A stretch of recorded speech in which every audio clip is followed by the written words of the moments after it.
Hello সবাইকে। খুব সহজে কীভাবে মটর পনির বানানো যায়, একদম 15 থেকে 20 মিনিটও লাগবে না বানাতে। তো সেটা দেখে নেওয়া যাক। তো প্রথমে আমি পনিরটা নিয়ে নিয়েছি। পনিরটা আমি ছোটো ছোটো করে টুকরো করে কেটে নেব। তো এখানে আমার 500 গ্রাম পনির আছে। তো আমি মোটামুটি 300 থেকে 350 গ্রাম মতো পনির নিয়েছি। সেটাকে এবার ছোটো ছোটো পিস করে কেটে নেব। তো এই যে কেটে নিয়েছি, আর মটরও বের করে নিচ্ছি। মোটামুটি মটরও আমি ওই 200 গ্রাম মতো নিয়েছি। এটা ফ্রোজেন মটর, আমি নিজে বাড়িতে বানিয়ে রেখেছি। বাড়িতে আমি প্রত্যেক বছরই বানিয়ে রাখি, যদি কারো রেসিপি লাগে বলতে পারো। তো এবারে কড়াইয়ে আমি একটু তেল দিয়েছি। তেল দিয়ে পনিরগুলোকে একটু হালকা ফ্রাই করে নিচ্ছি। নর্মালি আমি পনিরের কোনো রেসিপি করলে সেটা ফ্রাই করি না, বাট মটর পনির আমি হালকা করে একটু ফ্রাই করে নিই।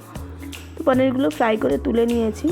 এখানে আমি দিয়েছি আদা আর টমেটো বাটা, আর তার সাথে দিয়েছি একটা তেজপাতা ছিঁড়ে দিয়েছি। তো আমি এটা পুরোপুরি নিরামিষ করব, মানে একদম রসুন পেঁয়াজ বাদ দিয়ে। তো ওই জন্য আদা টমেটো বাটা দিয়েছি। এবারে একটুখানি কষে নিয়েছি মশলাটা। তারপরে তাতে দিলাম নুন, হলুদ গুঁড়ো, লঙ্কা গুঁড়ো, তারপরে অল্প জল দিয়েছি। তারপরে যখন মশলাটা কষতে কষতে একটু তেল বেরিয়ে এসেছে, তারপরে আমি এখানে মটরটা দিয়ে দিয়েছি। মটরটা দিয়ে অল্প নেড়েছি 1-2 মিনিট। তো নুন দিলাম। তো মিক্সিং বলে এবারে আমি কাজু আর একটু চারমগজ নিয়েছি। কাজুটাই একটু বেশি দিয়েছি।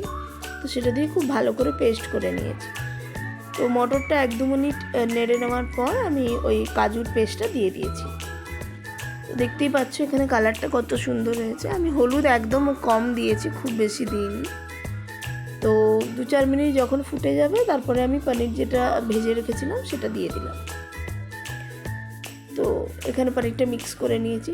খুব ইজি বানানো, বললাম না, মানে কেউ যদি চায় খুব তাড়াতাড়ি কিছু বানাতে চায়, হার্ডলি 10-15 মিনিট লাগবে। তো তারপরে একটু যে গ্রেভিটা ফুটে গেছে, ফুটে যাওয়ার পর কসুরি মেথি হাতে করে একটু ক্রাঞ্চ করে দিয়ে দিলাম।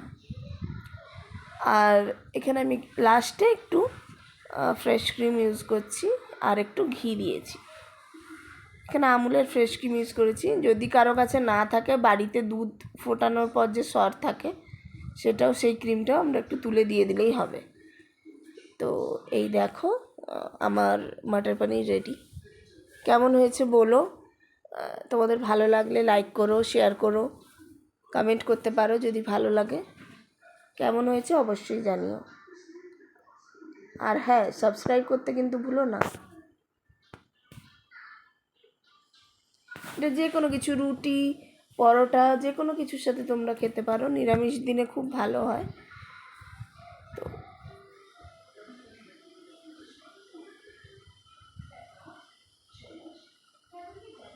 এটা ওর বাবার অফিসের টিফিন আমি প্যাক করছিলাম, তো তখন এই শ্যুটটা করেছি।